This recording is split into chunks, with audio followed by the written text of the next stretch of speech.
சுகமே சொல்க 30/5/2026 அந்த நாளை மட்டும் எக்காரணம் கொண்டும் நீங்கள் வந்து தவற விடவே கூடாது. ஏன்னா அது மிக முக்கியமான ஒரு நாள்.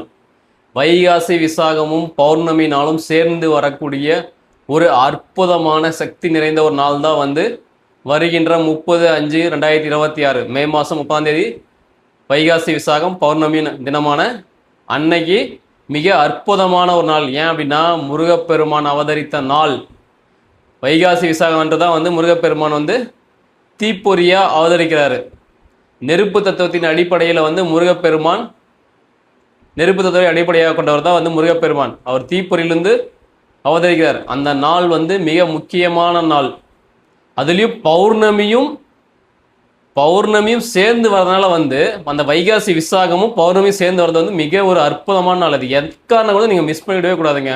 உங்கள் வாழ்க்கையில் எவ்வளோ தடங்கல்கள் என்ன மாதிரி பிரச்சனைகள் இருந்தாலும் சரி, திருமணம் அமையலை, குழந்தை பாக்கியம் இல்லை, பொருளாதார பிரச்சனை, கடன் பிரச்சனை, என்ன பிரச்சனை இருந்தாலும் சரி, அதை எல்லாத்தையும் தீர்க்கக்கூடிய சக்தி வந்து முருகப்பெருமானுக்கு உண்டுங்க. என்ன காரணம் இருந்தாலும் சரி எல்லாத்தையும் ஒதுக்கி வச்சுட்டு இறைவனை போய் பிரார்த்தனை பண்ணுங்க. ஏன்னா அந்த நாள் வந்து ரொம்ப சிறப்பான நாள், மிகவும் சக்தி வாய்ந்த நாள். அதுவும் அவர் பிறந்த நாளும் போது அவர் ரொம்ப சந்தோஷமாக இருப்பார்.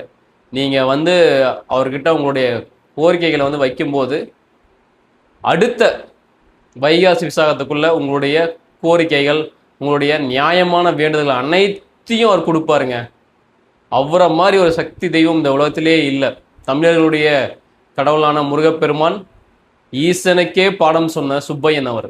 ஈசனுக்கே பாடம் சொன்னவர் தான் வந்து முருகப்பெருமான்.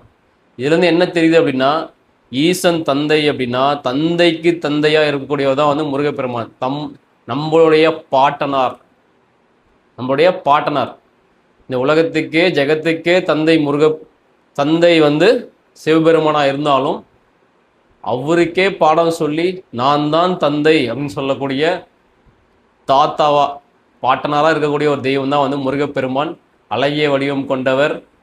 உங்களுடைய என்ன நியாயமான வேண்டுதல்கள் வேணுமோ அதை நீங்கள் அவர்கிட்ட முறையிடுங்க. அடுத்த வைகாசி விசாகத்துக்குள்ள உங்களுடைய அனைத்து கோரிக்கையும் நிறைவேற்றி கொடுப்பாரு என்று கூறி நன்றி, வணக்கம்.